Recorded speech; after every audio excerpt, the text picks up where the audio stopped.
Have you ever been in a room full of your own family and felt like you were just furniture? Like you could disappear into the wallpaper and nobody would notice because all the light, all the attention, all the praise was locked on one person who wasn't you. That was me at my grandma's birthday party. Every laugh seemed to bend toward my sister. Every conversation, no matter where it started, somehow ended up orbiting her perfect life.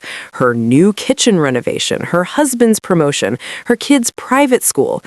People were literally lining up to compliment her like she was some celebrity meet and greet, while I sat at the edge of the room balancing a paper plate on my knee and cutting up chicken nuggets for my son. Have you ever been the one quietly wiping your child's face while listening to everyone talk about how amazing somebody else's kids are? My Aunt Gloria was the loudest, as always. "Girl, that dress is stunning," she gushed to my sister. "You look like you walked out of a magazine. And that ring? Whew, your husband really takes care of you, doesn't he?" My sister laughed that soft, practiced laugh of hers. "He does his best," she said, tilting her hand so the diamond caught the light just right. She knew exactly what she was doing. She always did. "You really did everything right, baby," Aunt Gloria went on. "College, got married, then had your babies. Your mama must be so proud." My mom beamed. "I am. God has really blessed her." Her eyes slid over me so quickly it was like someone skipping a song they didn't like. No lingering, no, "I'm proud of you too." Just passed. Have you ever felt someone's gaze acknowledge your existence without actually seeing you? My son tugged on my sleeve. "Mom, can I have another juice?" he whispered. "Last one," I murmured, getting up to walk him to the drink table. As we passed, I heard my cousin say to my sister, "And those house photos! I swear your living room looks like a model home." "Oh, it's nothing special," my sister said, but there was that little smug tilt to her mouth. "Just a 4-bedroom in the suburbs. We're actually thinking about upgrading soon." "Of course you are," someone laughed. "Keep climbing, girl." Nobody asked me about my place. Nobody even knew where I lived now. In their minds, I was still in some cramped little apartment, barely holding on, the single mom who'd made her bed and now had to lie in it. The funny part was, they were half right about the single mom part. I did make my bed.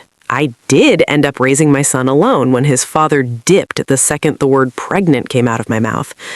But what they didn't know, because they never bothered to ask, was that the bed that I'd made for us was sitting several stories above Central Park with floor-to-ceiling windows and a view that could make you forget every bad day you'd ever had. Have you ever kept your wins to yourself because you were too tired of people only seeing your losses? My phone buzzed in my pocket. I glanced at the screen, a notification from the building group chat back home in New York. The doorman had posted a picture of the sunset, the sky blazing orange over the tops of the trees, the kind of view travel bloggers drooled over.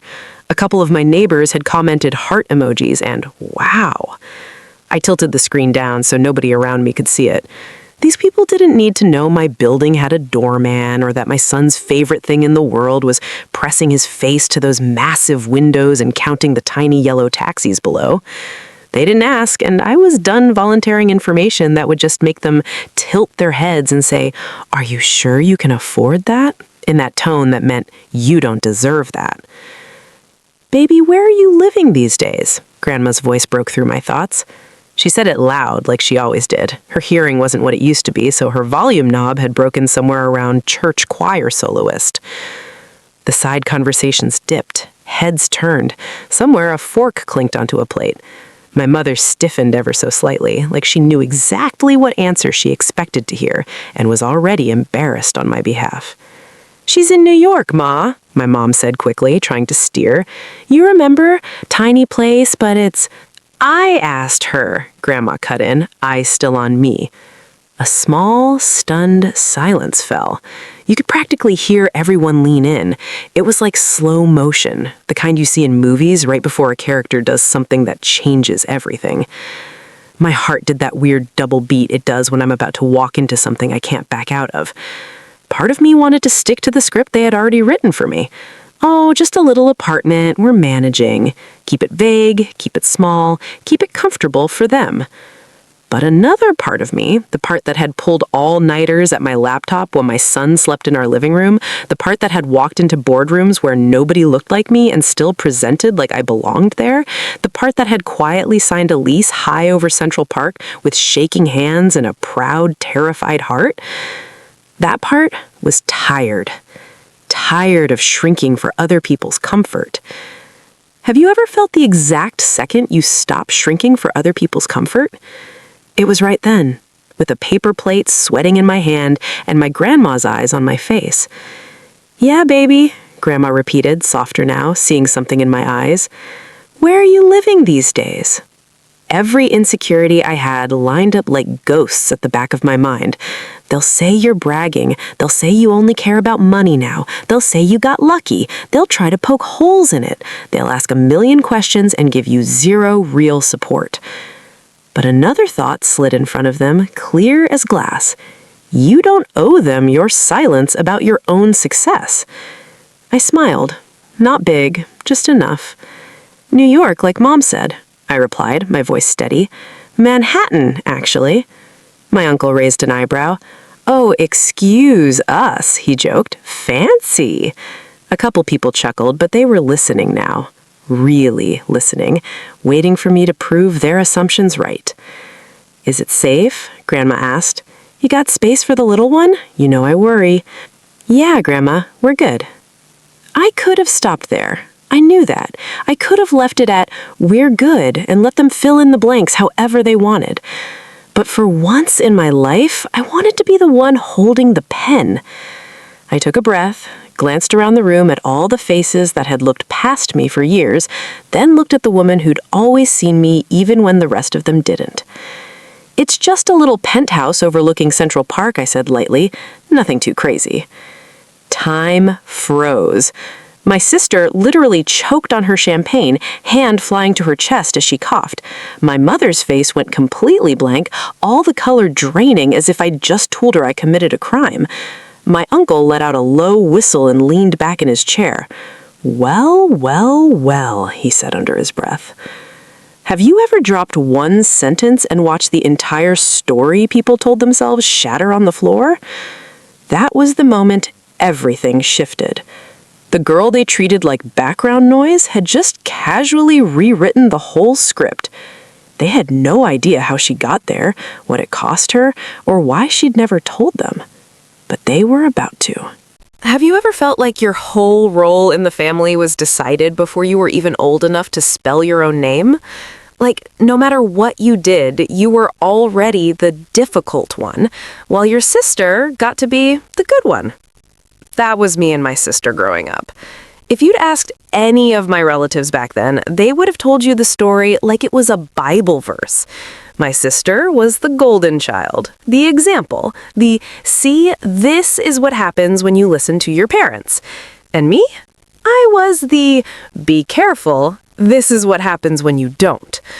We're only 2 years apart, but you'd think there was a whole decade between us with the way people talked. She was quiet, polite, always with her nose in a book. Straight-A student, never missed curfew, never rolled her eyes where adults could see. She learned early how to play the game and be exactly what everyone wanted her to be. I was not that. I wasn't wild or reckless, not really. I just asked questions that made people uncomfortable. Why do we do it this way? Why can't I pick a different major? Why does my opinion not count because I'm younger? I pushed back when something felt unfair. I laughed too loud, argued too hard, and showed my feelings too openly for a family that preferred to sweep mess under the rug. My mother's line was always the same. "Why can't you be more like your sister?" She'd say it when my room was messy, when I questioned a rule, when I got a B instead of an A. Little things, but after a while, it starts to feel like your entire existence is one big wrong answer. My sister never asked for praise, it just rained on her. So responsible, so mature, such a lady. Meanwhile, the only compliments I got were backhanded. "You're smart if you just apply yourself. You're pretty if you just tone it down. Have you ever realized your family only sees you as potential you failed to live up to? By the time I hit my late teens, the roles were set in concrete. She was on the college path, talking about internships in grad school. I was working part-time at the mall, taking community college classes on and off, trying to figure out what I actually wanted from life, besides getting out of that house. And then I did the one thing that, in my family's eyes, sealed my fate forever. I got pregnant. I still remember holding that test in my trembling hands in the tiny bathroom of the apartment I shared with a friend. 2 pink lines. My heart crashed into my stomach. I was 20. I had a part-time job, no degree, and a boyfriend who liked the idea of being grown way more than the actual work of it. My first instinct wasn't even about me. It was my mother's voice in my head. "You're throwing your life away." I told my boyfriend first because I was scared and I wanted him to tell me it would be okay. Instead, he went silent, then said, "Are you sure it's mine?" That was my sign right there, but denial is strong. I gave him chances I shouldn't have. He gave me promises he couldn't keep. "We'll figure it out," he said. "Just don't tell anyone yet." He didn't stick around long enough for figuring it out. When I told my parents, it was like setting off a bomb in our living room. My mother stared at me like she didn't recognize me. "You?" she whispered. "You? After all the trouble you've already given me, you go and do this?" My father just got very quiet. That hurt more than any yelling would have. My sister sat on the couch, hands clasped in her lap, not meeting my eyes. She didn't say, "It's going to be okay." She didn't say anything. Have you ever needed just one person in the room to be on your side and realized nobody was stepping up? The lectures that followed are burned into my memory. Irresponsible, selfish, how could you do this to us? It was never, "What are you going to need?" It was always, "Look what you've done." My mother said, "You had so much potential. Now you're going to end up another statistic. A single mom struggling while your sister is out here making something of herself." She said it right in front of my sister. No filter. For the record, I thought about every option. I thought about adoption, I thought about termination, I thought about running away and starting over somewhere nobody knew my name. But every time I imagined not having my child, my chest ached. It didn't feel right for me. I decided, against everyone's expectations, that I was going to keep my baby. And that was the day my family stopped calling me rebellious and started calling me ruined. Not to my face, of course. To my aunts, to church ladies. "We're praying for her," they'd say in that town that meant, "We're embarrassed." On the day my son was born, I forgot all of that for a few hours. The world shrunk to him and me. His tiny fingers curled around mine, his eyes blinking up at me like he was trying to focus on my soul. In that moment, nothing else existed. Not my mother's disappointment, not my sister's perfection, not my ex's empty silence. Just us. "Hi," I whispered to him. "It's you and me now, okay? I don't know what I'm doing, but I promise I'll figure it out." Have you ever held something so small and felt a weight of responsibility so huge it almost crushed you and lifted you at the same time? Reality, of course, came crashing back quickly. Newborn nights with no partner to hand him to when I was falling asleep on my feet, bills showing up that I didn't know I was going to pay, my body healing slower than my to-do list demanded, my friends going out, posting pictures, while I sat on the couch with spit up on my shirt and a calculator in my hand. My family helped selectively. My mother watched him sometimes, but always with commentary. "You should have thought about how hard this is before you opened your legs." My father bought diapers once in a while, like he was doing charity work. My sister, well, she came by with gifts. Cute baby clothes from nice stores. She held him with practiced care, the way she did everything. She posted a picture of herself with him captioned, "Auntie Life." The comments poured in. "You'll be such a great mom someday. You're a natural." Not one person in the comments said anything about the actual mom in the background of the photo, eyes ringed with exhaustion, hair barely brushed, whose body had just performed a miracle. My sister left after an hour each time, back to her dorm, her quiet bed, her uninterrupted sleep. I stayed with the crying, the feeding, the fear. Have you ever noticed how people will praise someone for loving on your child for 10 minutes while acting like your 24/7 presence is just the bare minimum? As the years went on, our stories diverged in the exact way my mother had always predicted she wanted. She graduated college. I graduated from girl with potential to woman who had to hustle. She posted pictures of campus life, study groups, internships, graduation in a cap, and gown that made my mother cry proud tears. The pictures of me at that time would have looked very different. Me in a worn uniform behind a register, juggling shifts at a supermarket and a call center. Me asleep on my textbooks at the kitchen table, trying to squeeze in an online class after my son went down. Me at free clinics, filling out endless forms, hoping Medicaid would cover his rash, his cough, whatever the latest child-sized crisis was. My mother would talk about my sister at church. "She's doing so well," she'd say. "Got an office job now. Her boyfriend is so supportive." If people asked about me, she'd sigh.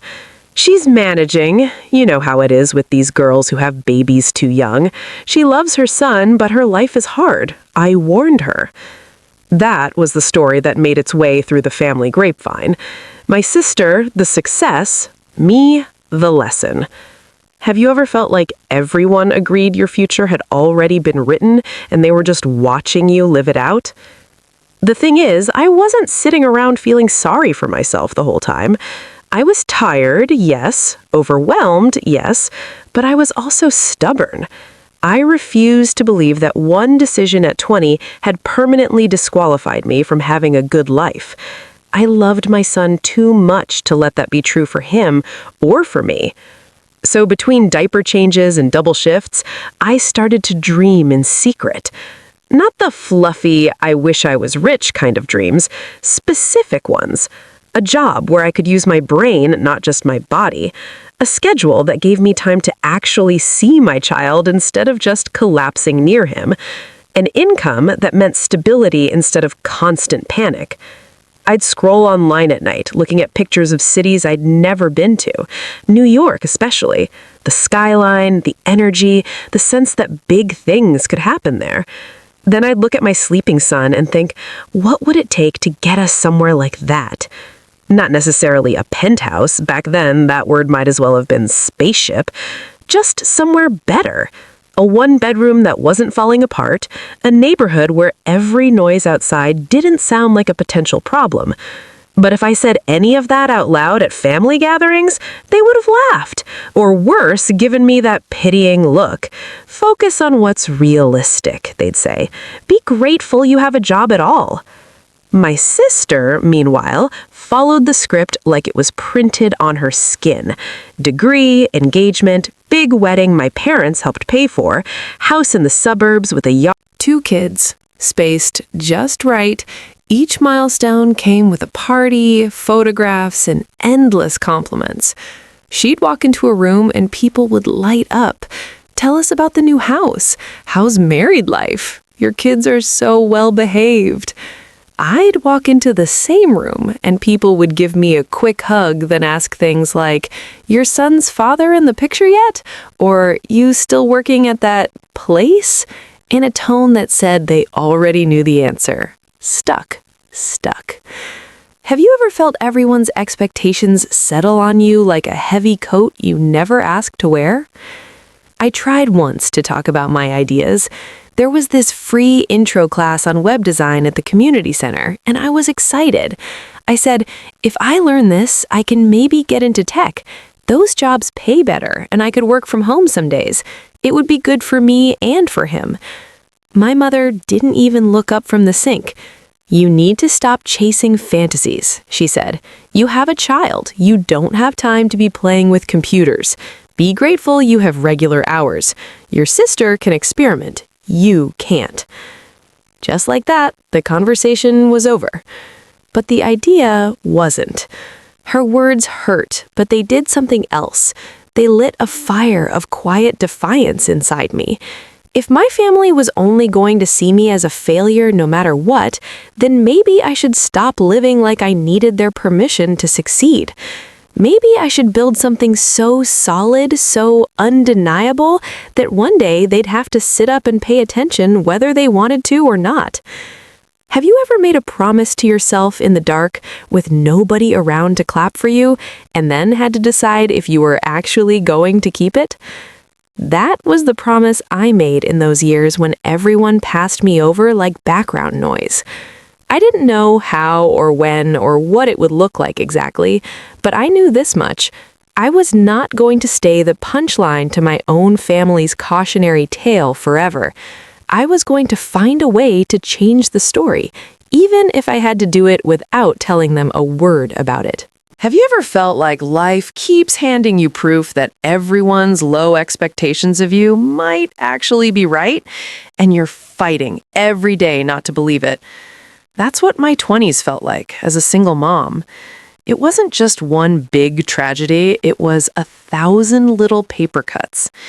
My days blurred together. Up at 5 a.m. to get my son dressed and fed, drop him at a neighbor's before daycare opened, bus across town to my shift at the call center, then straight to a second job 3 nights a week stocking shelves at a discount store. I'd pick him up half asleep, carry him up the stairs, and collapse on the couch with him still in my arms because I didn't have the energy to move him to his bed. Have you ever been so tired that even sitting down feels like a guilty luxury? Rent ate most of my paycheck. Daycare ate another chunk. Whatever my son's father sent, when he sent anything, barely covered a week of groceries. I juggled overdue notices like a circus act. Pay the light bill this week, let the phone slide, pay the phone next week, hope the landlord doesn't tape another yellow paper to the door. One month, he did. The notice was crisp and official, stuck right at my eye level when I came home balancing my son, his backpack, and 2 bags of groceries. My heart hammered as I peeled it off, praying my neighbors weren't watching. Shame burns hot, even when you know you're doing everything you can. That night, after I put my son to bed, I sat at the rickety kitchen table with the notice in front of me and my bank app open on my phone. The numbers didn't care how hard I worked. They just sat there, cold and small. I could have called my parents, I knew that, but I also knew how that conversation would go. My mother would sigh, ask, "Where did the money go?" Like I'd been at the spa instead of buying pull-ups and cheap cereal.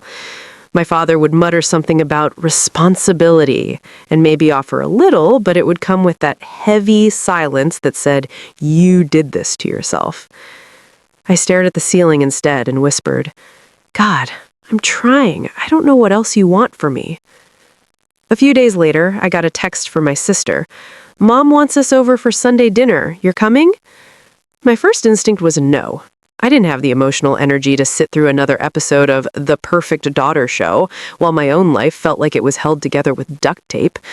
But my mother had been nagging me about keeping the family together for the boy, and I didn't want to give her more ammunition, so I said, "We'll be there."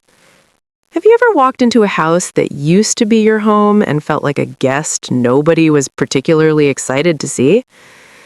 My sister was already there when we arrived, her SUV in the driveway, kids' car seats lined up like a billboard for stability. Inside, the smell of roast chicken and fresh bread wrapped around us. My mother fussed over my sister's children.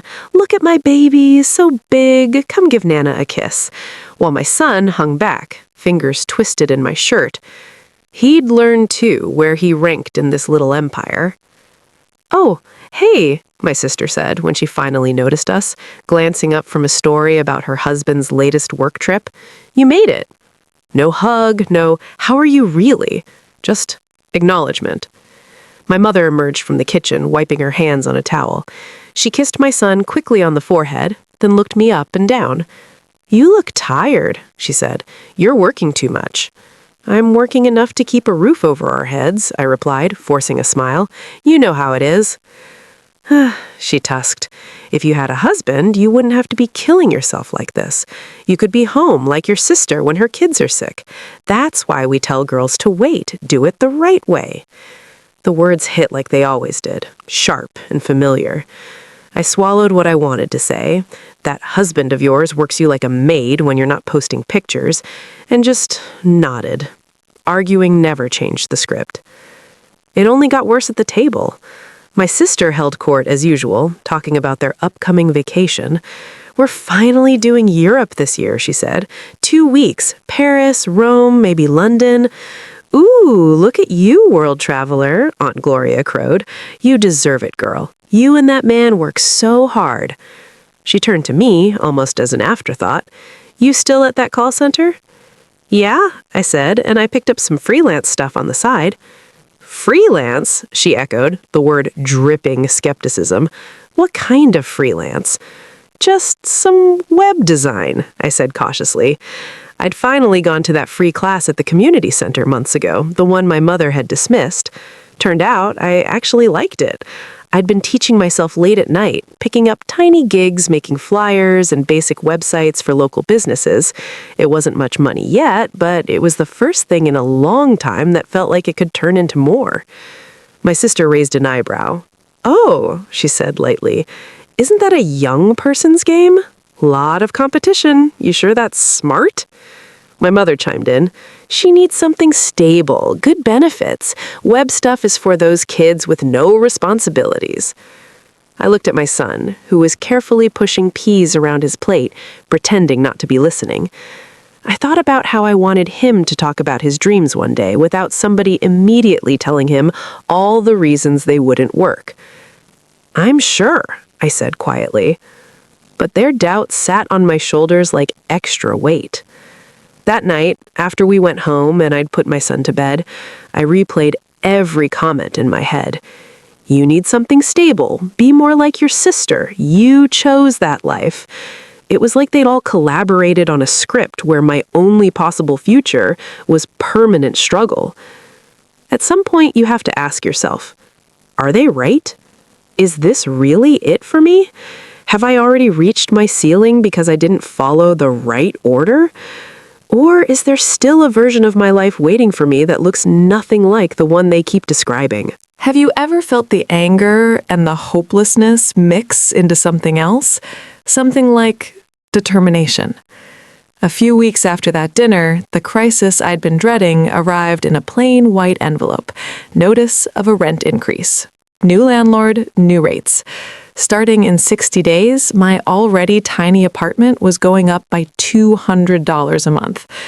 I stared at the paper until the words blurred. There was no way. Not with my current income, not without cutting into groceries or skipping another bill. I could move, sure, but first month plus security plus moving costs? Where was that money coming from? "Maybe it's time you moved back home," my mother said when I finally, reluctantly showed her the letter. "You and the boy can take your old room until you get back on your feet." On the surface, it was an offer of help. Underneath, I could hear it, "Come back to the scene of your failure, let us supervise you, let us remind you every day that you couldn't make it on your own." I pictured my son sleeping in my childhood bedroom, listening to the same arguments I'd grown up with, breathing the same air of low expectations. My chest tightened. "We'll figure something out," I said, even though I had no idea what something was. Have you ever refused an offer you technically needed because the cost to your spirit was too high? That night, alone at the kitchen table again, I opened my laptop. If the regular paths weren't going to save me, I needed a different one, something that didn't care that I was a single mom, or that I didn't have a fancy degree, or that my family thought I'd missed my shot.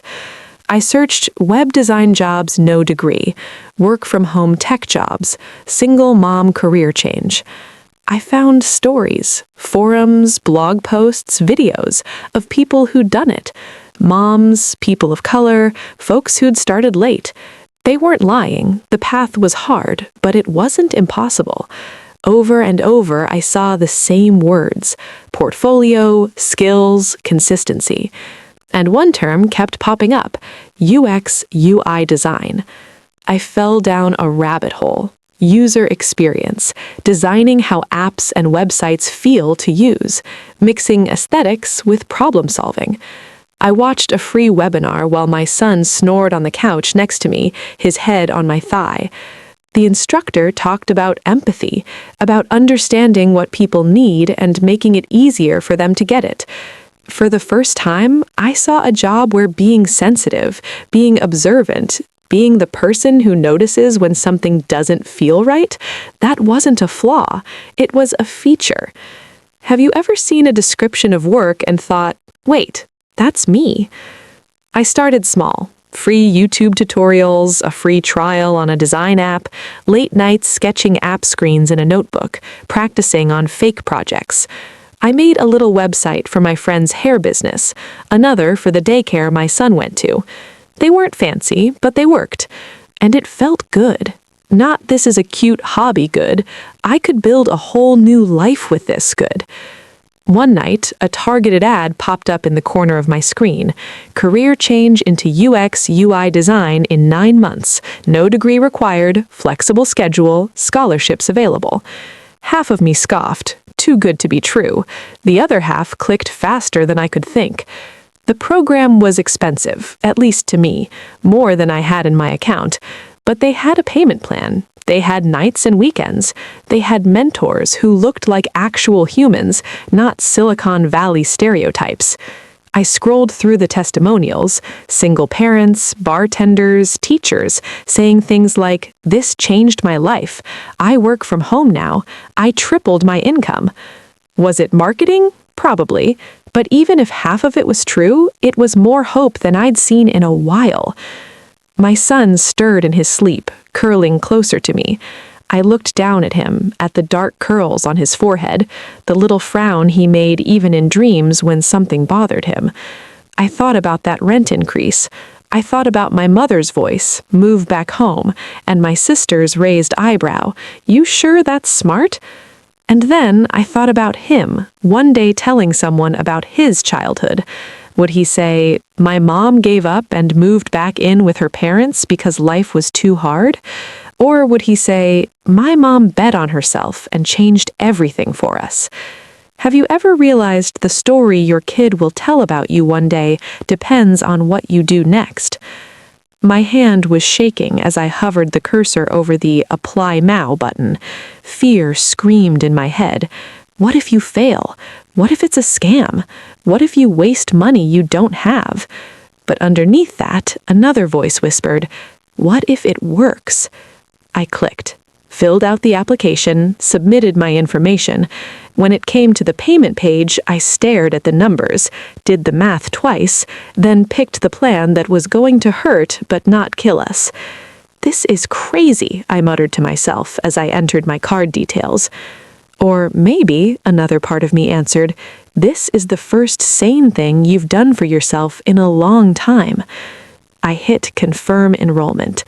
The screen flashed for a second, then showed, "Congratulations, you're in."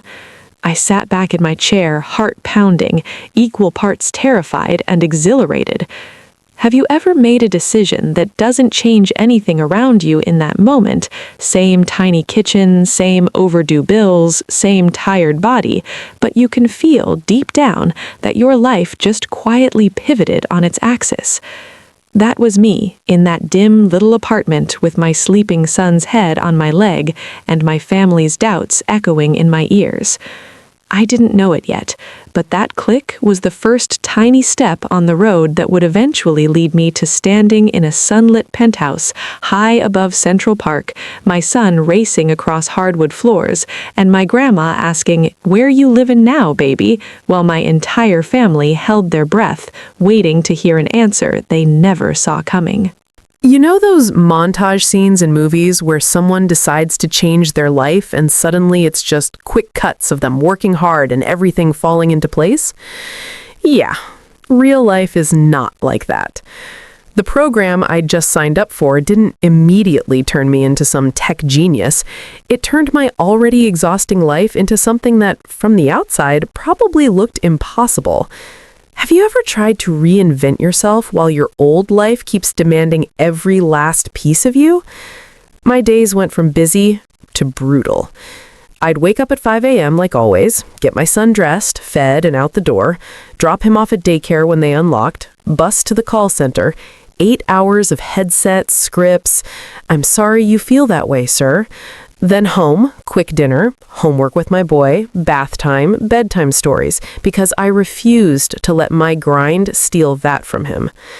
Only after he was asleep did my second shift start. I'd clear a corner of the sticky kitchen table, open my beat-up laptop, and log into lectures. UX principles, user journeys, wireframes. At first, it sounded like a foreign language, but slowly, piece by piece, it started to click. I'd practice on anything I could find. I redesigned the daycare sign-up form as a class project. I mocked up a better appointment system for the free clinic I took my son to. I did fake redesigns of my own bank's clunky app just for fun. Well, fun in the way that made my eyes burn at 1 a.m. Have you ever felt your brain wake back up after years of just surviving? It was messy. I'd fall asleep over my keyboard more nights than I care to admit. Once, I woke up with the pattern of the keys imprinted on my cheek and my instructor's recorded voice still droning in my headphones. My neck ached, my back hurt, and my to-do list hadn't gotten any shorter. Financially, it got worse before it got better. The monthly payment for the course hit my account like a second rent. I had to give up my shelf-stocking job because there simply weren't enough hours in the day anymore. That meant less immediate cash coming in. I trimmed everything I could. No takeout, no random Target runs, no new clothes unless something had actual holes. And still, there were nights I'd stare at my bank balance and feel my throat close. "What did you do?" the scared part of me would whisper. "You took a gamble you couldn't afford."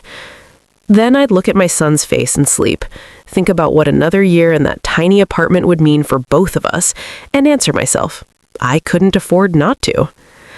My family, of course, didn't understand, because I didn't tell them. I told them I was doing some courses for work, left it vague.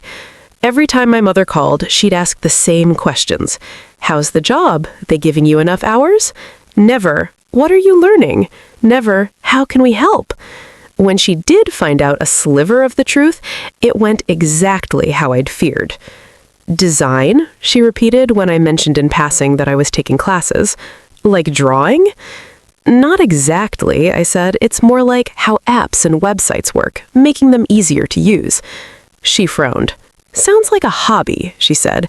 "You need a real career, something stable. Maybe you can go back to school for nursing. Nurses always need work." Have you ever felt someone reduce your dream to a cute idea in one sentence? My sister didn't help.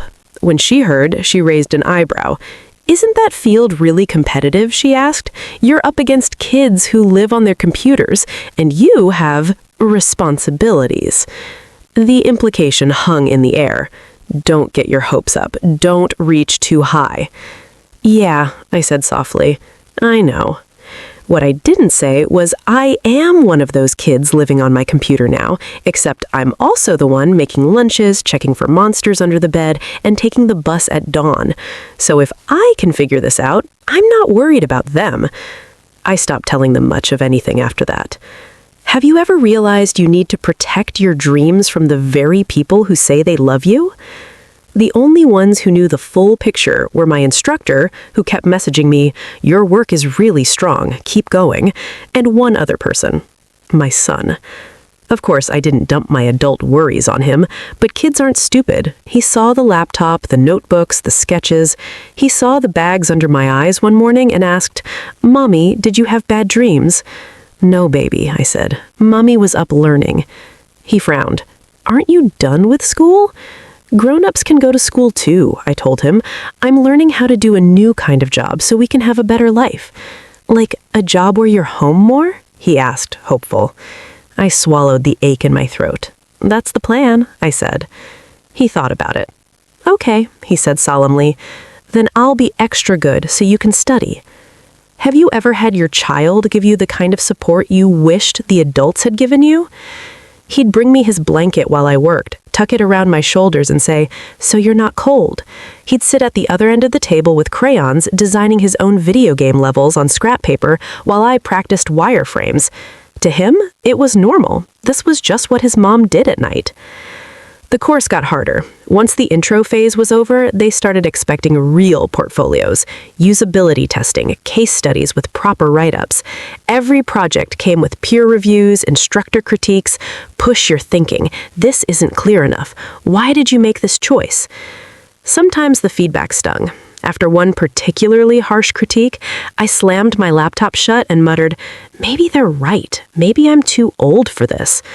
I was 27, not ancient by any means, but in internet years, it felt like midlife. My mentor, a Black woman in her 30s who'd switched from teaching to tech, called me after she saw me fall off in the discussion board. "Talk to me," she said. I feel behind," I admitted. "Everyone else seems to be picking this up faster. I have to pause videos 3 times to take notes. I can't join the live sessions because I'm putting my son to bed. By the time I get to the recordings, my brain is mush. How am I supposed to compete with 22-year-olds who live at home and do this all day?" She was quiet for a beat. Then she said, "You're not competing with them." "That's literally what a job market is," I said. "No," she said. "Listen, you're competing with who you were 6 months ago. That's it. You bring things they can't fake. Resilience, empathy, the ability to actually understand what stressed out people need from a product. That's user experience. Half of these kids haven't done anything harder than finals week. You've survived real life. Don't you dare discount that." Have you ever needed someone to reframe your supposed weaknesses as strengths you'd actually bled for?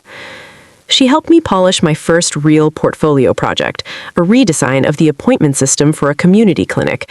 I poured my whole story into it. Long wait times, confused patients, staff under pressure. I interviewed people in the waiting room on my lunch break, sketching out how the flow should feel from check-in to follow-up. When I presented it in class, I expected them to say, "Too emotional, too much." Instead, my instructor said, "This is exactly the kind of perspective companies need. You thought about users nobody else in this cohort has even considered." That was the day I stopped apologizing for being me in this field. I finished the program in 9 months. Not cleanly. I had to file for one extension when my son got the flu and we spent 3 nights in a row on the bathroom floor. I missed a deadline when my internet went out for a week and I had to do assignments on my phone in the laundromat. But I finished. Have you ever crossed a finish line and realized nobody in your real life even knows you are running a race? The night I submitted my final project, there was no cap and gown, no family in the audience, no bouquet of flowers, just an email from the platform. "Congratulations, you've completed the course," and a link to download my certificate. I stared at the PDF on my screen, my name in nice font, and felt my throat tighten. I got up, went to my son's room, and watched him sleep for a moment. Tomorrow, nothing outside our apartment would look different. The bills would still be there, the job at the call center would still expect me on Monday, but inside, something huge had shifted. I had proof that I could set a long-term goal and reach it, even with everything stacked against me. Now came the next part, turning this certificate and handful of portfolio pieces into an actual job. The program had a career services section, resume templates, interview tips, a job board. I dove in like my life depended on it, because it did. I redid my resume, highlighting every transferable skill I had ever had. Customer service became user communication. Call center agent became problem resolution specialist. Years of dealing with upset people over the phone, that was now experience understanding user pain points and de-escalating high-stress situations. I created a LinkedIn profile for the first time, feeling like I was sneaking into a party I hadn't really been invited to. People with titles like senior UX strategist and product owner populated my feed, posting about conferences and sprints and human-centered design. I lurked, liked, and occasionally commented when I felt brave. I applied for every junior UX role I could find that explicitly didn't say, must have 5+ years experience. Local companies, remote startups, contract gigs. I sent out application after application, each one a little different, each one carrying a tiny piece of hope. Except the responses started coming in and they all sounded the same. Thank you for your interest, but we've decided to move forward with candidates whose qualifications more closely match our needs. We encourage you to apply again in the future. Have you ever felt your inbox fill up with rejection and had to open each email anyway because one of them might be different? I'd refresh my email at the bus stop during lunch, on my breaks. Every ding made my stomach jump. Most days it was spam. Occasionally, it was another no. After about the 20th rejection, the doubt roared back. Maybe my mother was right. Maybe this was a cute little side quest that was never going to turn into a real escape route. My savings, what little I managed to scrape together while paying for the course, was dwindling. The rent kept creeping up. Groceries weren't getting cheaper. My son needed new shoes again. Growth spurts do not care about your budget.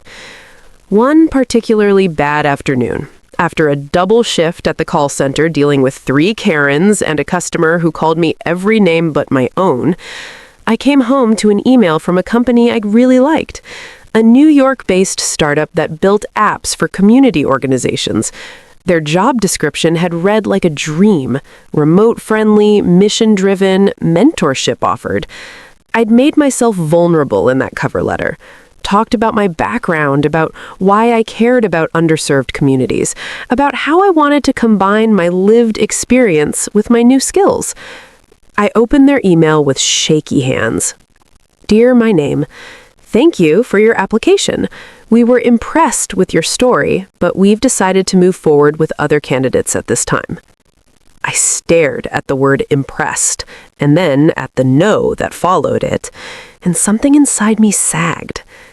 I closed the laptop, sat on the edge of my bed, and let the tears come, the quiet kind you don't let your kids see. I cried for the hours I'd lost, the sleep I missed, the money I'd spent that could have gone to something safer, more immediate. I cried because I was so tired of fighting upstream with no guarantee there was even land ahead. My son padded into the room, rubbing his eyes. Mom, are you okay? I wiped my face quickly. Yeah, baby, just tired. He climbed onto my lap and hugged me, small arms around my neck. You can sleep, he whispered. I can tuck you in. I let out a watery laugh. I wish it worked like that. Have you ever had to let yourself break for a minute just so you could gather the pieces again and keep going? That night, after he went back to bed, I opened the laptop one more time. My finger hovered over the trackpad, tempted to click deactivate on the job board accounts, to delete the portfolio, to shrink back into the box my family had made for me.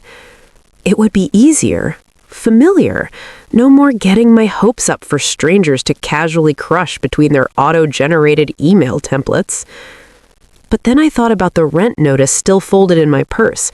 I thought about the way my son's face lit up when he talked about the future.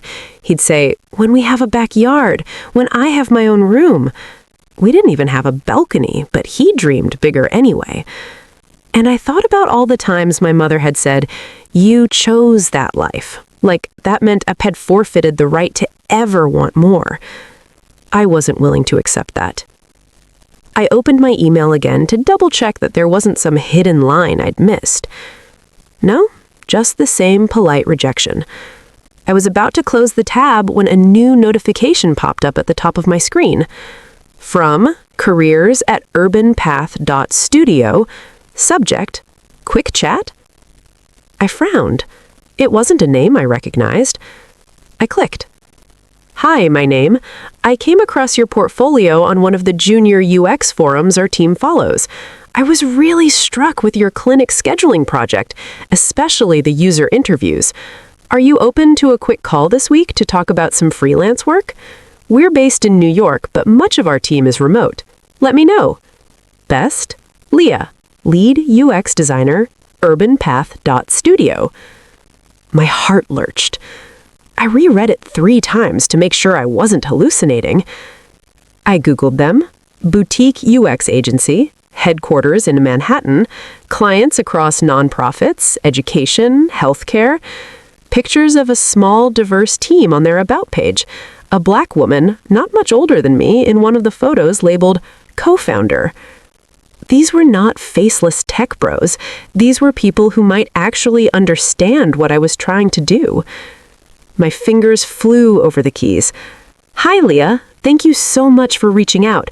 Yes, I'd absolutely be open to a call. I'm available after 7 p.m. Eastern Time most weekdays or flexible on weekends. Looking forward to speaking with you. Best, my name.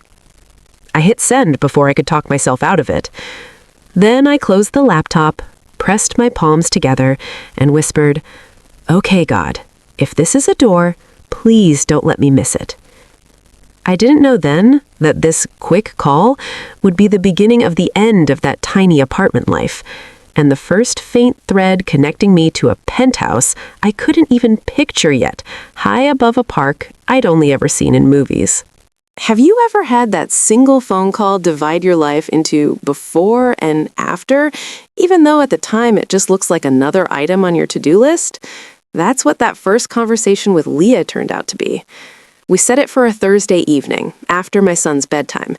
I remember rushing through dinner, double-checking his homework, reading his favorite story twice instead of once because I didn't want him to feel me mentally already in another room. "You got a meeting?" he asked, noticing the way I kept glancing at the clock. "Kind of," I said, smoothing his hair. "I'm talking to someone about Mommy's new kind of work." "The computer work? The one that makes you happy?" I smiled. "Yeah, that one." He nodded seriously, as if he'd just approved a business plan. "Okay, I'll be quiet." Have you ever realized your biggest supporter is under 4 feet tall and still loses teeth? At 7:05 p.m., with my son whisper playing with his action figures in his room, I logged onto the video call. The cheap ring light I'd bought off Amazon flickered a bit, then steadied. On my screen, a woman's face appeared. Brown skin, natural curls pulled into a puff, tortoiseshell glasses. She looked regular, not intimidating, like someone I could actually imagine knowing. "Hey, my name," she waved. "Thanks for hopping on." "Thank you for reaching out," I replied, trying not to sound as nervous as I felt. She cut straight to it. "I'm not going to take too much of your time," she said. "I just wanted to hear more about your background and how you approached that clinic project. It stood out to me." We talked. I told her about my call center job, about my son, about the community clinic I'd used as a case study because I literally lived in that waiting room sometimes. I explained my design decisions, the flow, how I'd thought through what it feels like to navigate healthcare when you're tired, scared, and broke. Halfway through, I caught myself apologizing. "Sorry, I'm rambling," I said. This stuff matters to me." "Don't apologize," she said. "That's exactly why I wanted to talk to you." Have you ever had someone say, "Don't apologize," at the exact moment you're shrinking yourself out of habit? Then she said the words I'd been craving so badly I hadn't admitted it even to myself. "You're good at this," she said. "Really good. You're thinking beyond pretty screens. You're thinking about real people." I swallowed hard. Compliments were dangerous. They made hope flare, and hope had a way of getting stomped on in my world. "Thank you," I managed. "Here's what I'm thinking," she continued. "We have a couple of client projects coming up, small contracts with community organizations who honestly can't pay our usual rates. I've been wanting to bring on someone junior who has lived experience with that world. We can't offer full-time yet, but we could start you on a freelance basis. A few hours a week, see how we work together. How would you feel about that?" For a second, my brain refused to process the sentence. Freelance? Paid? With a real agency? Not just side gigs I scraped off Facebook groups. I would feel great about that, I said, trying to sound professional instead of like I was about to scream into a pillow. She smiled. Okay, I'll send over a small test task, paid, obviously, to see how you handle our process. If that goes well, we'll slot you into a project. Sound good? Sound good? It sounded like the first crack in the wall that had been blocking my way out of the call center for years. We hung up with promises of emails and project briefs. I closed the laptop gently, almost reverently, like it was a sacred object. My son peeked around the corner. "You done?" he whispered. "Yeah," I said, and for once, my smile wasn't forced. Mommy might have a new job soon. He grinned, gap-toothed.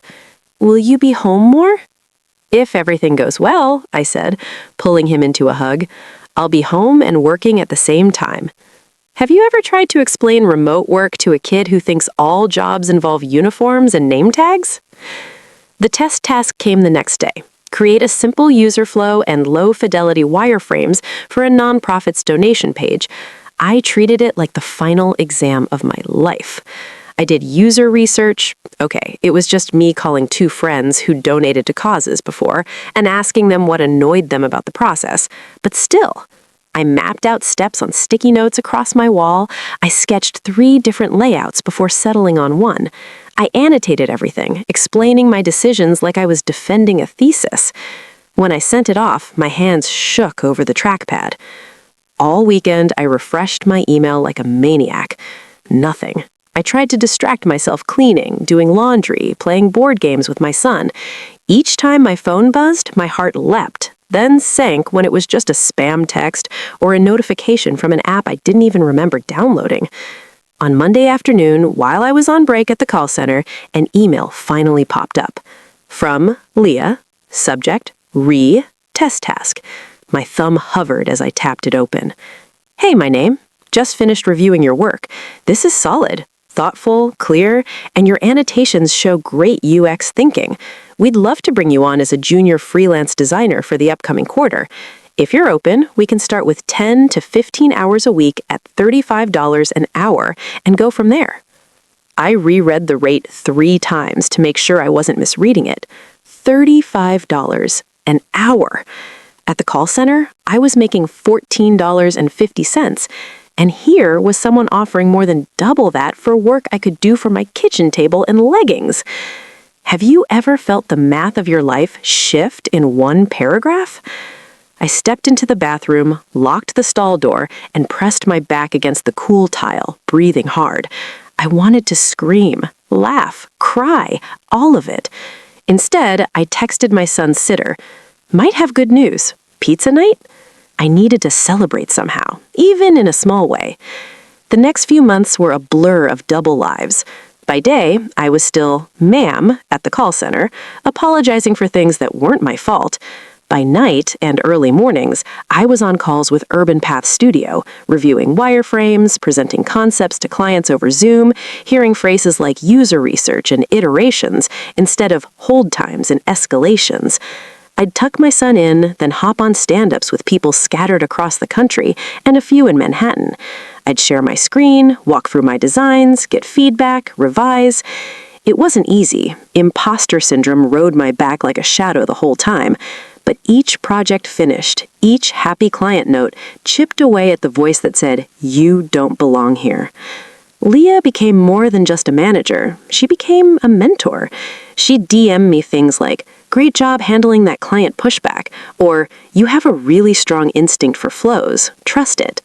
Have you ever had someone in your field talk to you like you were already a peer, not just a charity case? Money started looking different. My first invoice to Urban Path covered almost what I used to make in a month at my second job. I paid off the lingering balance from the course. I caught up on the electric bill. I stocked the fridge without doing mental gymnastics in the aisles. Slowly, the panic receded from my chest. Not gone, just quieter. Then, one afternoon, about 6 months in, Leah messaged me, "Hey, got a minute to talk?" My stomach flipped. Had I messed something up? I braced myself for bad news as we hopped on a quick video call. "So," she began, "we've been really impressed with your work. Clients love you, your teammates love you, you hit deadlines even with your intense life situation." She smiled. "We're growing, and we want you to grow with us." I held my breath. "How would you feel about coming full-time? Junior UX designer. Salary, benefits, the whole thing. We prefer New York-based, but we're flexible. You could start remote and relocate when it makes sense." For a moment, all I could hear was my mother's voice in my head. "You need something stable." And here it was, on a screen, offered by a woman who looked like me, doing work that actually lit me up. "Full-time?" I echoed, just to make sure. I'd never had a job like that, not one that was soul-sucking. The words salary and benefits felt like some foreign luxury. "Full-time," she confirmed. "We're the first junior we hired outside our intern pipeline, but honestly, you're already doing the job. We might as well pay you like it." She named a number. I almost choked. It wasn't Wall Street money, but compared to my current reality, it was life-changing. Enough not to only stay afloat, but actually swim. Have you ever felt a door swing open so wide you're afraid to walk through it in case it slams on you? There were a million logistical questions: childcare, schedules, leaving the call center, health insurance transitions, and the biggest one buzzing under my skin, New York. Could I really move my son to a new city, away from the few support systems we had, however flawed? "Can I think about it?" I asked. Leah nodded. "Of course," she said. "Talk to whoever you need to. But just so you know, we really want you. This isn't charity. It's business. You're good for us." We ended the call. I sat there staring at my reflection in the black laptop screen. Same face, same cheap IKEA chair, but I was not the same woman who'd first clicked that apply button months before. I called my mother. I don't know why. Habit, maybe. Some leftover part of me still wanted her blessing, even though I knew better. "A job in New York?" she repeated when I told her. "You already live in that crazy city. Isn't it expensive enough? You want to drag that boy further into that mess?" "It's the same city, Mom, just a better job." "You have a job now, too, actually. Why can't you be satisfied? You need stability, not running around after dreams. And what about help? Who's going to watch him when you're working? Your sister and I are here." Have you ever noticed how people use the help they barely give as a chain around your ankle? I thanked her for her opinion and hung up feeling deflated, but not derailed. Old me would have taken her words as a sign to shrink. New me put them in a mental box labeled, "Things I no longer let dictate my life." I talked to Leah again the next day, this time with practical questions.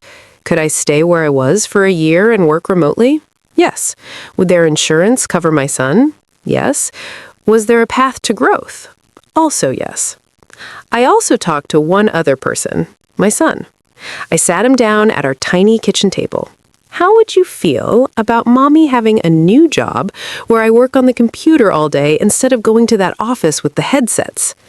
He thought about it. "You'd be home?" he asked. "Most days, yeah," I said. "I might have to travel a little, maybe to New York City more, but I'd be at home a lot more than I am now." His eyes widened. "Like, when I'm sick, you won't have to leave?" "Exactly," I said. "Then I want you to do it," he said immediately, like it was that simple. Have you ever had a child see the bigger picture more clearly than the adults stuck in their fear? I accepted the job offer. By the end of that month, I had handed in my resignation at the call center. My manager looked surprised, then weirdly impressed. "UX design? That's fancy. Good for you. Get out of here while you can." There was no going away party, no speech, no cake, just me clearing out my headset and one coworker hugging me in the stairwell, whispering, "You're brave." Remote full-time life was an adjustment. Suddenly, my days were filled with stand-ups, design sprints, user interviews. My son got used to saying, "Mom's in a meeting," when I heard my professional voice from the bedroom. We got into a rhythm. Our little apartment, though, got smaller by the day. 2 people, 1 bedroom, 1 tiny kitchen doubling as my office, wires and sketches everywhere. My son did his homework on the floor when I was on calls. We bumped into each other constantly. I could have stayed, saved money, waited, but my work kept pulling me toward New York. Path's headquarters were there. The clients I was closest to were there. And twice now, I'd flown in for in-person workshops. Every time, stepping out of the airport into the city air, I felt something loosen and tighten at the same time. The second trip, Leah said casually over coffee, "You know, if you ever decide to relocate, we have a housing partnership. Some apartments in a building near the park we get reduced rates on for staff. Not cheap, but much better than market." Near the park. I knew which park she meant. The park. The one I'd seen in movies all my life. "Central Park?" I asked, trying to sound casual. She shrugged. "Yeah, it's not fancy, more like nice, comfortable, high up, good views." She said it like we were talking about an Airbnb, not the kind of life teenagers take pictures of to their bedroom walls. Have you ever felt the universe slide a puzzle piece across the table at you and whisper, "Your move"? Back home that night, I lay awake staring at the ceiling, mentally running numbers. My new salary, the discounted rent she'd mentioned, the cost of our current place, the travel, the schools, the everything. On paper, it was tight, but possible with careful budgeting, with no splurges, with maybe 1 or 2 miracles. And then my lease renewal notice came, and the rent was going up. Again. At that point, the difference between my shoebox and a corporate discounted apartment in Manhattan wasn't as big as it had been in my head. My mother's voice rang again in my memory. Tiny apartments, sky-high rent, as if staying put was the only reasonable option. But for the first time in my adult life, fear of staying the same felt heavier than fear of change. I made the call. "Leah," I said, heart racing, "about that housing partnership, is it still available?" "We actually have 1 2-bedroom opening next month. Top floor. It's a penthouse unit, technically, but it's one of the smaller ones. Not like billionaire territory." She laughed. "It has a balcony and an insane view of the park. I've been trying to get someone on our team in there forever." A balcony? A view? 2 bedrooms? After years of my son sleeping in the same room as my desk, the idea of him having his own space made my chest ache. "Can I see pictures?" I asked. She sent a link. I clicked. It wasn't some cold marble museum. It was bright, hardwood floors, big windows framing green treetops and skyscrapers, a compact but modern kitchen, 2 small bedrooms, a balcony big enough for a couple chairs and a plant or 2. I pictured my son standing at that window, looking down at tiny taxis instead of cracked sidewalks. I pictured him inviting friends over one day without me having to apologize for the space. I pictured myself working at a real desk, sunlight on my face, not fluorescent light from a call center ceiling.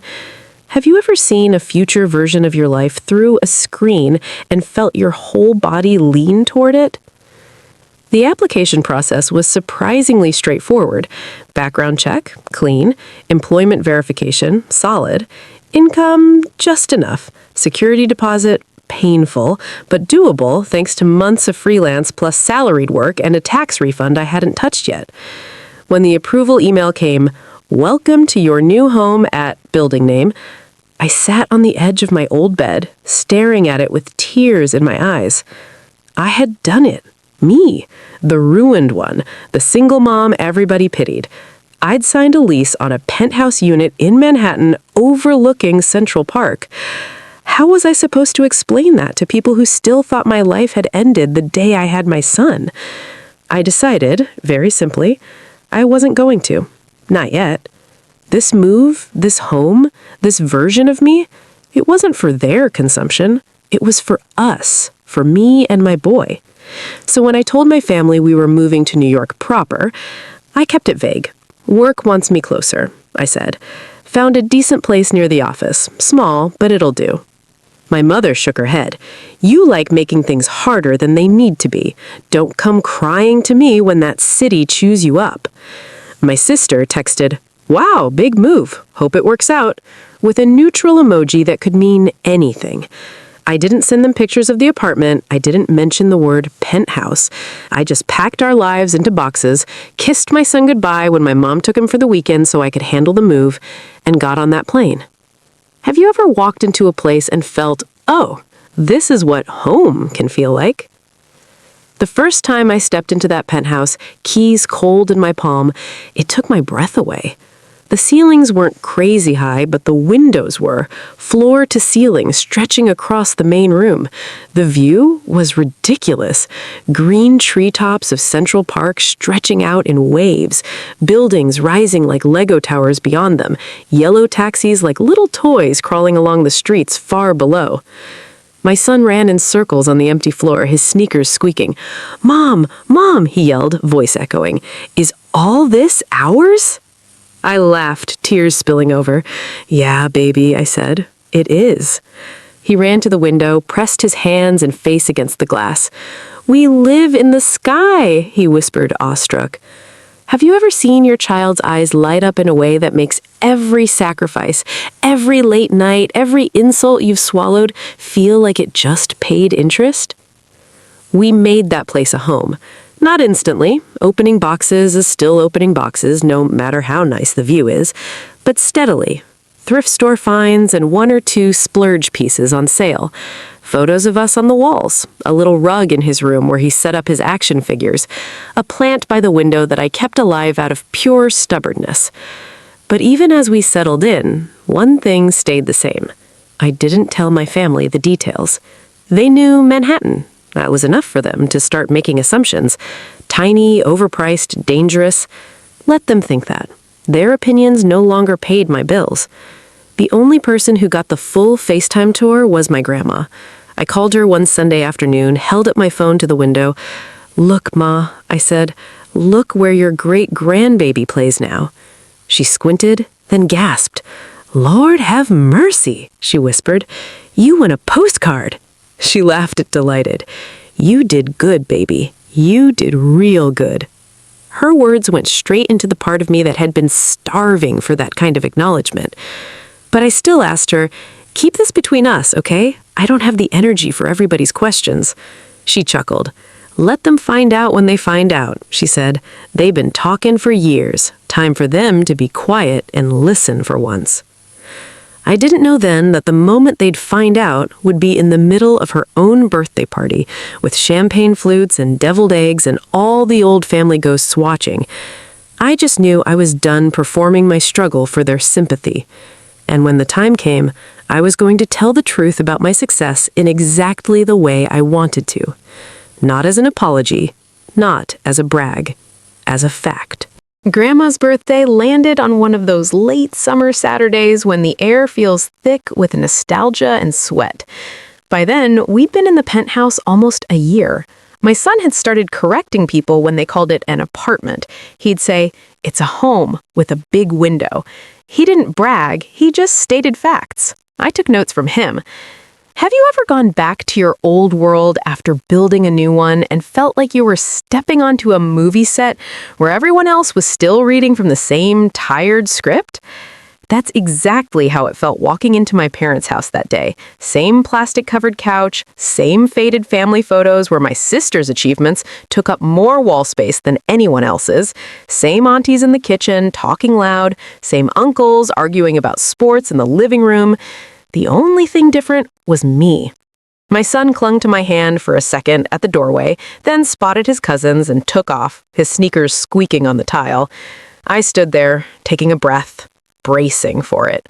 The comparisons, the questions that weren't really questions. My mother emerged from the kitchen, wiping her hands on a dish towel. "I thought you'd be too busy for your grandma's birthday. Big city woman now." Her tone made big city sound like bad decision. "I wouldn't miss Grandma's party," I said, kissing her cheek. She smelled like fried chicken and the same floral perfume she'd worn since I was a kid. For a brief second, I was just her daughter again. Then my sister appeared behind her and the spell broke. "Hey," my sister said, giving me a quick one-armed hug before turning back to Mom. "I was just telling her about the new backsplash we're putting in, marble. I showed her the pictures." It's beautiful, my mother gushed. That kitchen looks like it belongs in a magazine. You really made a home for your family. The way she said it, the emphasis on you and home and family, slid under my skin like a splinter. She could have said the same about my place. She just didn't know what it looked like because she never asked, and because I'd stopped offering. Have you ever realized how much of your bitterness comes from waiting for people to ask questions they have no intention of asking? I smiled anyway. That's nice, I said. I'm happy for you. We moved into the living room where Grandma sat in her designated throne, an overstuffed armchair we'd dragged in from her room. Paper crowns sat askew on a few relatives' heads. The TV played some old-school R&B quietly in the background. Kids ran in and out, leaving trails of crumbs and noise. Every few minutes, someone would drift over to my sister. So, how's the house coming along? You really picked a good school district. Your husband's still at that firm? He must be doing well to afford all that. You're such a good mom, doing all this and still looking so put together. Compliments rolled over her like warm waves. She soaked them up, not maliciously, just naturally. This was the role she knew how to play, the successful one. When people came to me, the questions were different. You still in New York? Auntie asked, loading a paper plate with food. Yeah, I said. She pursed her lips. Expensive there. You managing? Need anything? The tone was concern mixed with condescension, like I fully expected me to say I was one late payment away from disaster. We're okay, I said. I'm working. Still at the call center? She asked. No, I moved into UX design. I work for an agency now. She blinked. What's that? I gave her the one-sentence version. I design how apps and websites work so they're easier for people to use. Oh, computer stuff, she said. Her eyes glazed. Well, as long as you're making ends meet. She walked away before I could add anything else. Have you ever felt someone close your chapter mid-sentence because they've already decided how your story ends? I watched my son playing on the floor with his cousins, building a lopsided house of plastic blocks. This is the kitchen, he explained solemnly, and this is the window. It's very high up. Like in an airplane? One cousin asked. Higher, he said. You can see all the trees. Before they could ask more, one of the adults called them to line up for food. My boy caught my eye and flashed me a quick grin. It grounded me. These people knew half of one version of me. He knew the whole current version. That mattered more. But even with that grounding, the comments kept coming, little stabs disguised as concern. You're dating anyone yet? Cousin Monique asked over macaroni and cheese. Gotta find that boy a stepdaddy someday. We're good for now, I said lightly. Just don't wait too long. Men don't line up for single moms our age. I wanted to say, maybe I'm not waiting for them, but I let it go. Pick your battles, I reminded myself. When it was time for Grandma's big moment, everyone gathered in the living room. Cake with too many candles, off-key singing, the usual. She closed her eyes to make a wish, and I found myself silently adding my own, that one day this family would see me without squinting through the lens of my past. We cut the cake, passed slices around, people milled. That's when Grandma called me over. Baby, come sit by me, she said, patting the arm of her chair. I weaved through the crowd, balancing my plate and a juice box for my son. He followed me, climbing on the armrest, swinging his legs. You've been quiet, Grandma observed. Too quiet. You hiding something from me? Her eyes sparkled with mischief and wisdom. She might have been old, but nothing slipped past her. Just tired, Ma, I said. Work's been busy. She said, unconvinced. Your mama told me you moved, said you're somewhere in New York now. Her voice rose a little on New York, and a few heads nearby turned automatically. My mother, standing within earshot, stiffened. Ma, eat your cake, she said. Don't start interrogating the girl. I'm talking to my grandchild, she snapped back, sharp even with her dulled hearing. Hush. Have you ever been grateful and terrified at the same time when the only person who defends you is the one who has 0 filters left? Grandma turned back to me. So, she said, digging her fork into the frosting, where you livin' now? Is it safe? You got enough room for this little man? She glanced at my son, ruffling his hair. He needs space to run around and get on your nerves. The room quieted, just a little. Conversations near us slowed. People pretended not to listen, but I could feel the shift. My mother's eyes were on me.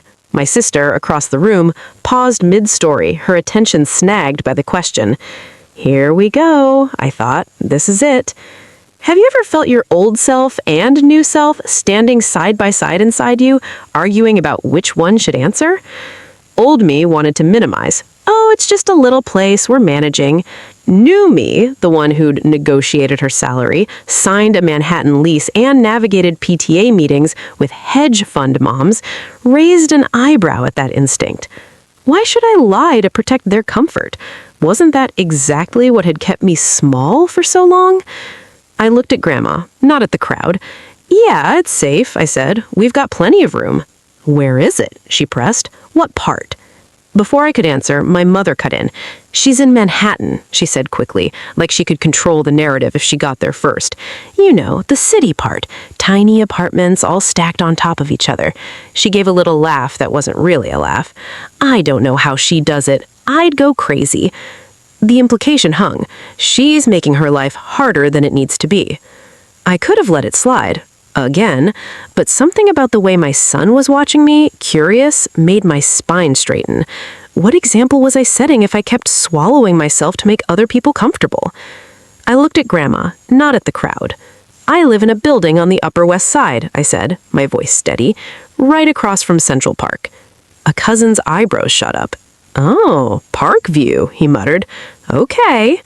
Is it a roommate situation? Aunt Gloria asked. Like one of those share things? I met her gaze dead on. No, I said. It's just me and my son. Someone whistled softly. How much that cost you? My uncle blurted loudly, always the one to say the loud part loud. Uncle, my mother hissed. That's rude. What? I'm just asking. I care about her budget. He didn't care about my budget. He cared about the story he could tell later at Domino Night about his niece living above her means.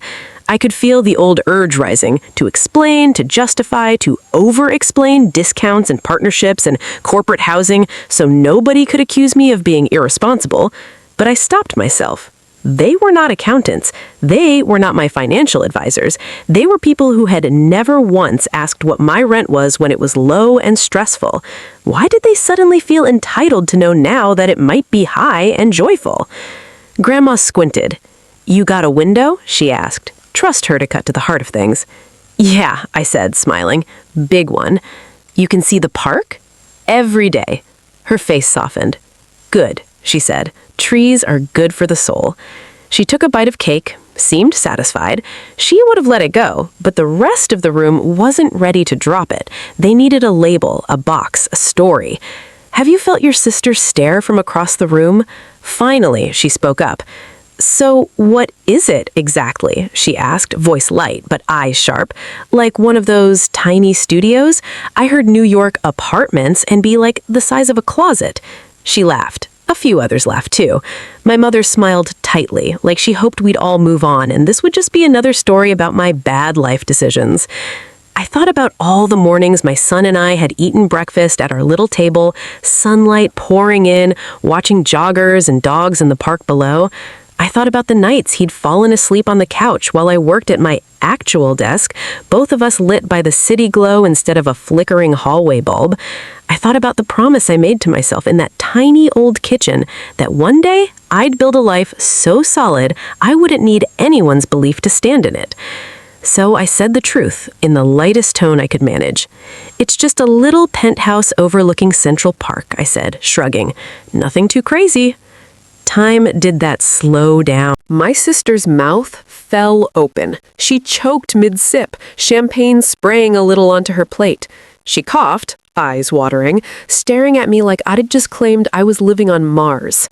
My mother's face drained of color so fast, I thought she might actually faint.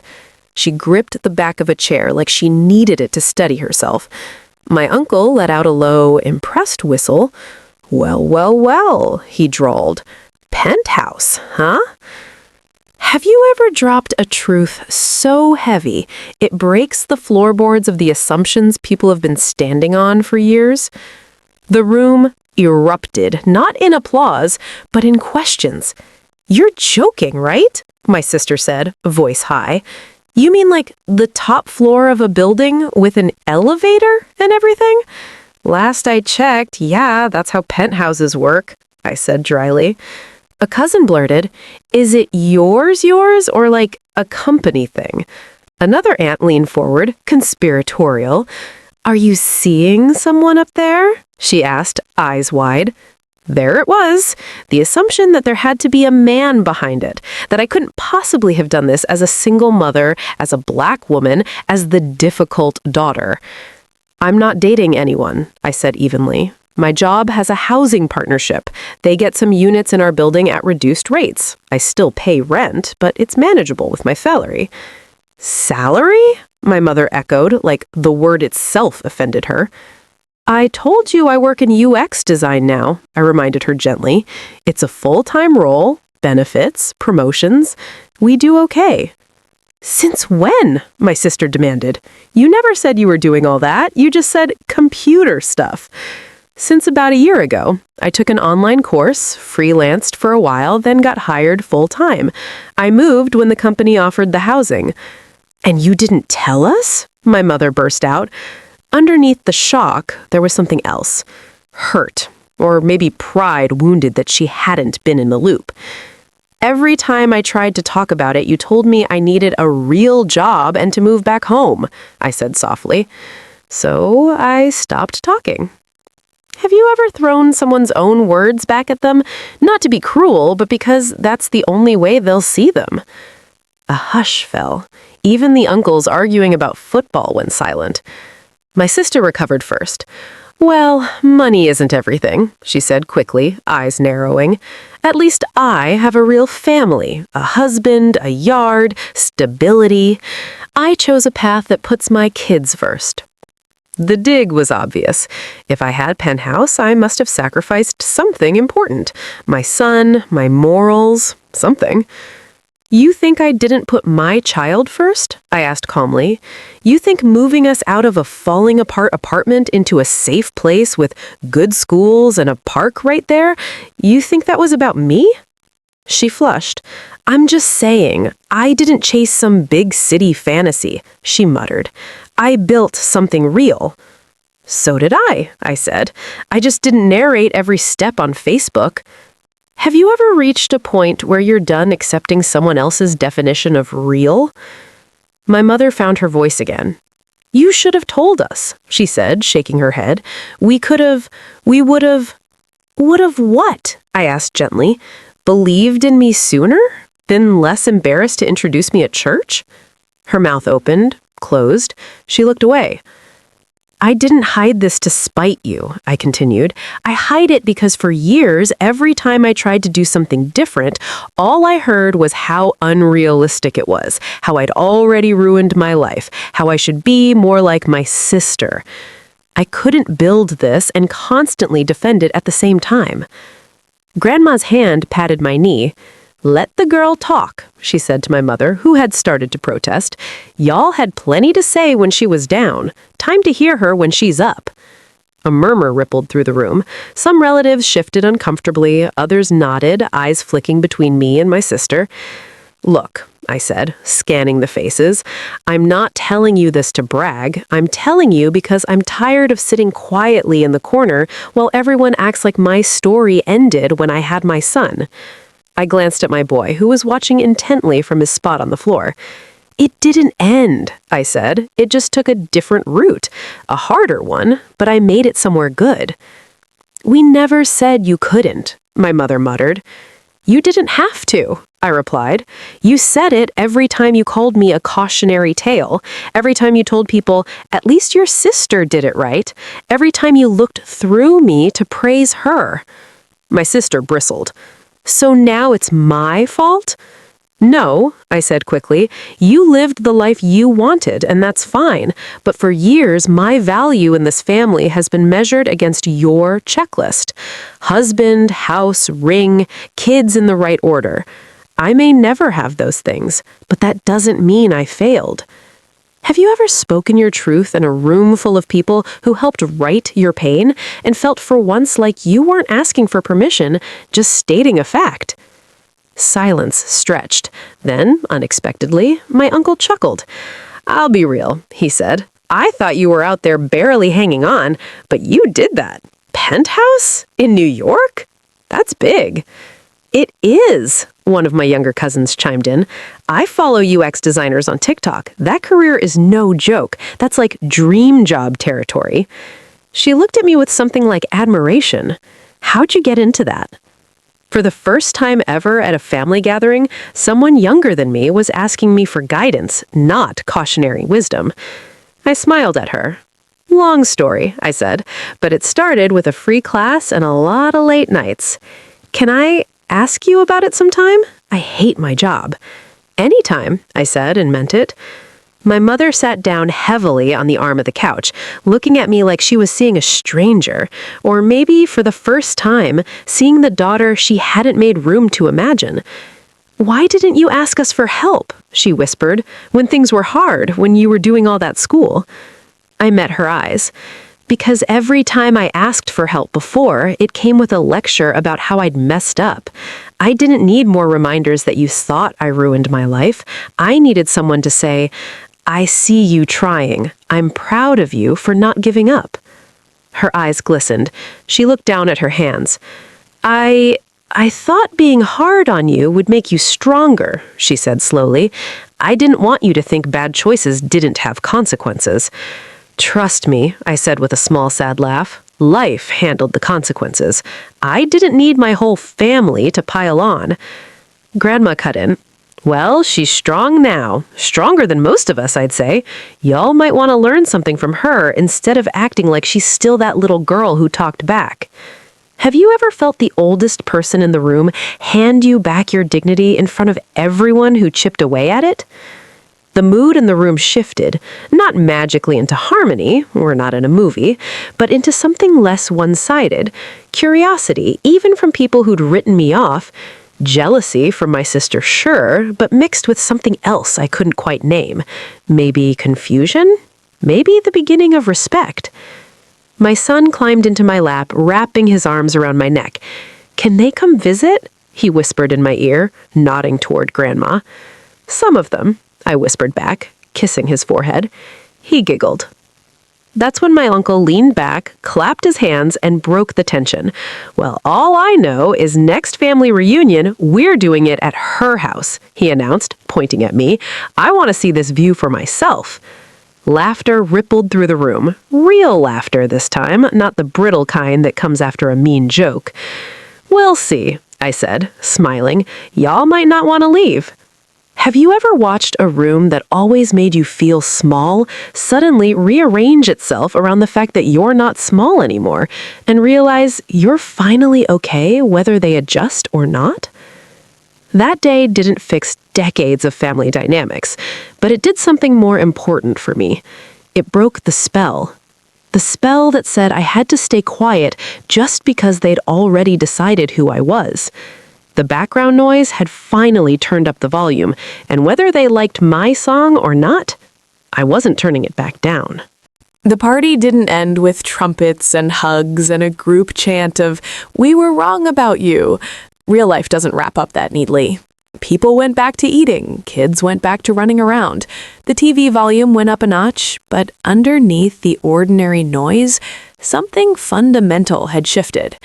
Have you ever felt a room recalibrate around you without anyone saying it out loud? As things loosened, my younger cousin slid into the seat next to me, plate in hand. "For real, how did you go from the call center to a penthouse? Like step 1, step 2, step 3? I laughed. Step 1, cry a lot. Step 2, decide to do it anyway. Step 3, work until your eyes cross. She snorted. But seriously, I hate my job. They treat me like I'm stupid. Can you send me the links to the stuff that you learned from? I can do better than that. We can jump on a call sometime. I'll show you my first portfolio. It was terrible. You'll feel better instantly. Her eyes lit up. You do that? Of course, I said. We're family, right? The word tasted different in my mouth. Less like a chain, more like a choice. On the way out later, as people filtered to the door in waves, my mother caught my arm. Wait, she said. Can I talk to you a second? We stepped onto the front porch. The air was cooler out there, the sky sliding from blue to gold. For a moment, we just stood side by side, watching kids chase each other in the yard like we were two strangers at the same bus stop. "I didn't know," she said finally, her voice low, "about all that, the classes, the job, the place." "You never asked," I replied, not accusing, just stating a fact. She winced like I slapped her. I figured you'd tell me if it was serious. You didn't realize you'd stopped telling me things because of how I talk." I didn't say anything. Sometimes silence is the only mirror strong enough to show people their reflection. She sighed. "I was hard on you," she admitted. "Harder than I should have. When you got pregnant, I panicked. I saw my own life all over again, and I wanted you to be anything but me." "You're not a failure, Mom," I said quietly. "You raised us. You kept us fed. That's not nothing." It felt like nothing, watching other women's daughters go off to college while I was still working retail. So when your sister did it right, I held on too tight. And when you didn't, I overcorrected. I thought if I reminded you enough how hard it was, you'd, I don't know, snap out of it. I didn't think you'd take it as hopeless. "It was hopeless," I said. "That's how it felt. Like no matter what I did after that, in your mind, I would always be the mistake." She wiped at her eyes. My mother, who never cried in front of us, not even when bills piled up or my father disappeared for days.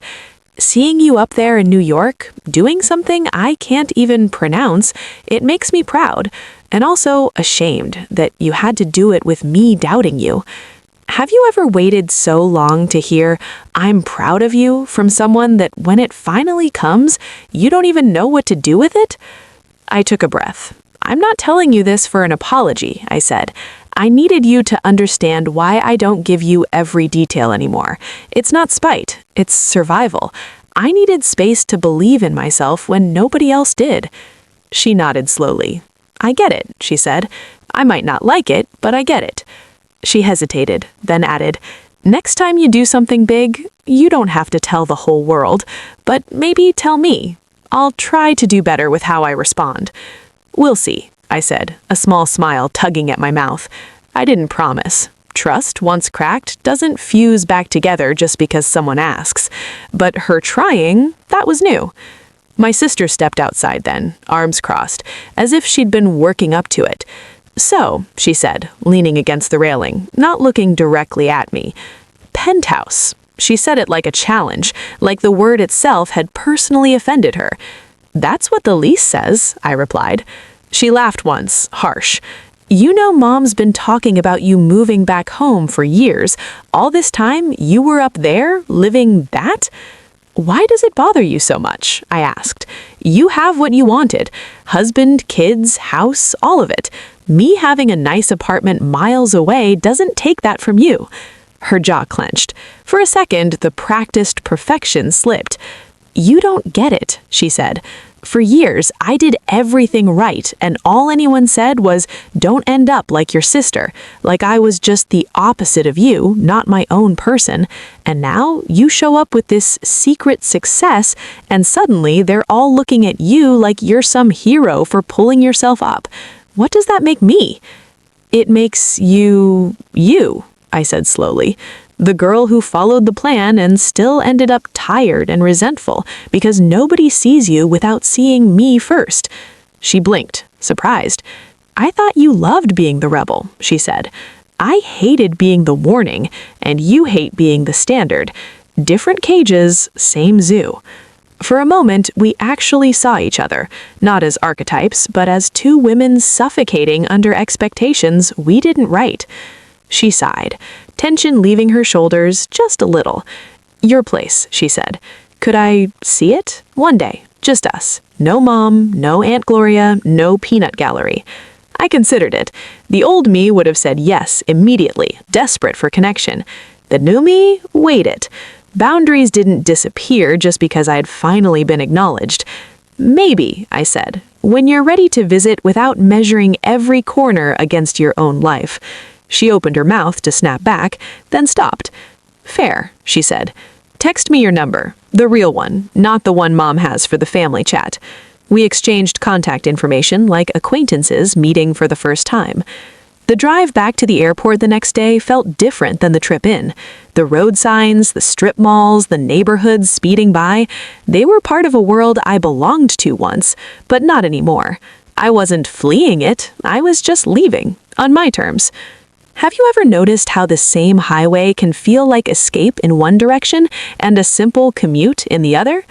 Back in New York, when the cab turned onto my street and the familiar building came into view, my chest loosened. I tipped the driver, helped my son out, and greeted our doorman. "Hey, Miss Last Name, how was the visit?" "Revealing," I said, laughing. "Good to be home." We rode the elevator up, the numbers climbing higher and higher. My son jiggled with excitement like he always did, even after a year. "Race me to the window," he said as the doors opened. He took off, sneakers squeaking on the hardwood, beelining for the glass. "Still there," he shouted, as if Central Park in the skyline might have packed up and left while we were away. "Still there," I echoed, setting our bags down.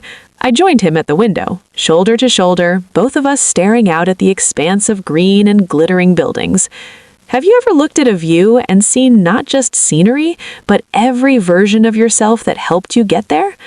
I saw the girl everyone labeled troubled, the young woman with a swollen belly and a knot of fear in her throat, the exhausted mother juggling night shifts and diaper changes, the student squinting at YouTube tutorials at 2 a.m., the designer pitching her first concept to a skeptical client, the woman who said penthouse out loud in front of a room full of people who never imagined she'd make it off their mental couch.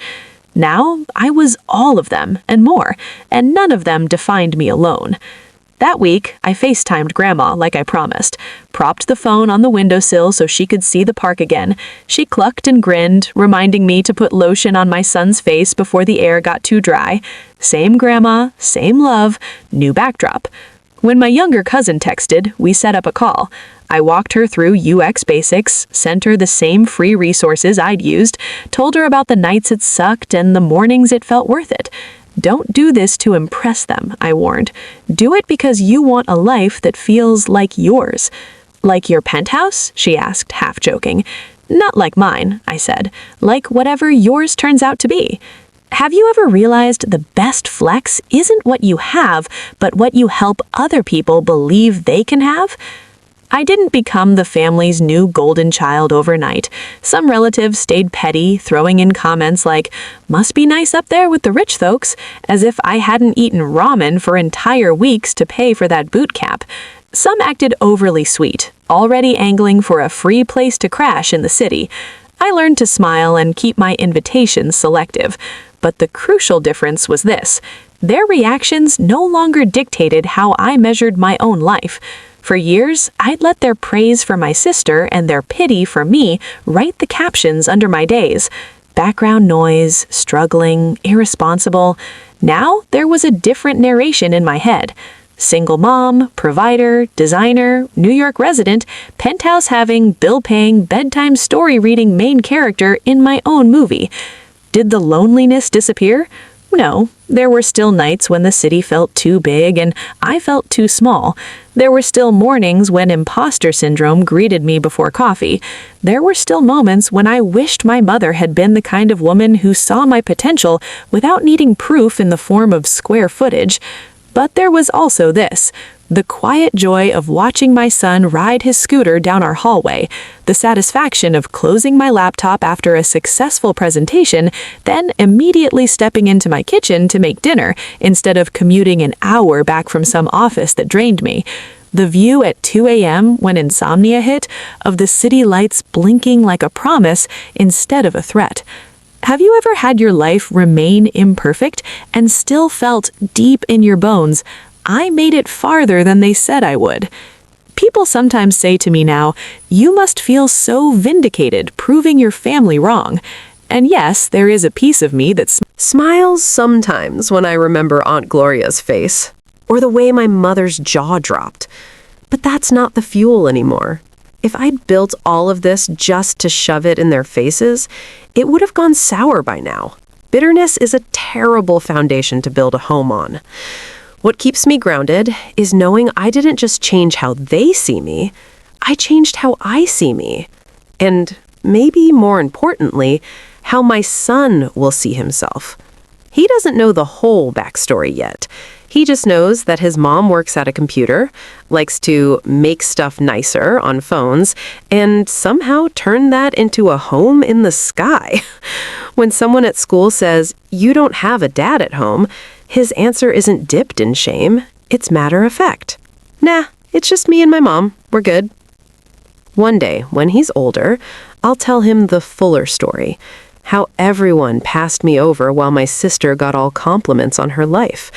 How I let it hurt me for a long time. How I almost believed them when they said my story was over.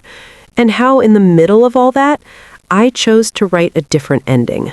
Not out loud, not with speeches, but with late nights and quiet clicks. And a lease with my name on it. And maybe by then, he'll have his own version. Maybe it won't be a penthouse or a park view. Maybe it'll be a studio full of canvases, or a kitchen in a restaurant he owns, or a classroom where he's the teacher kids remember forever.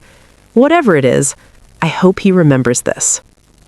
Your worth is not measured by how loudly people clap for you at family gatherings.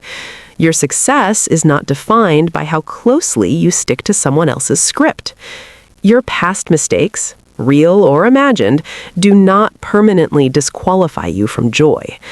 And if for a season people treat you like background noise while they praise someone else's perfect life, let them. Because there is nothing sweeter than the day you casually, calmly, without apologizing, let them catch up to the truth you've been living all along. Everyone passed me over while my sister got all the praise, I tell you now, from this little corner of the sky my son and I call home. They had no idea I was out there building a life that fit me. So when Grandma asked where I live now, and I said, just a little penthouse overlooking Central Park, that wasn't revenge. That was me finally turning up the volume on my own story.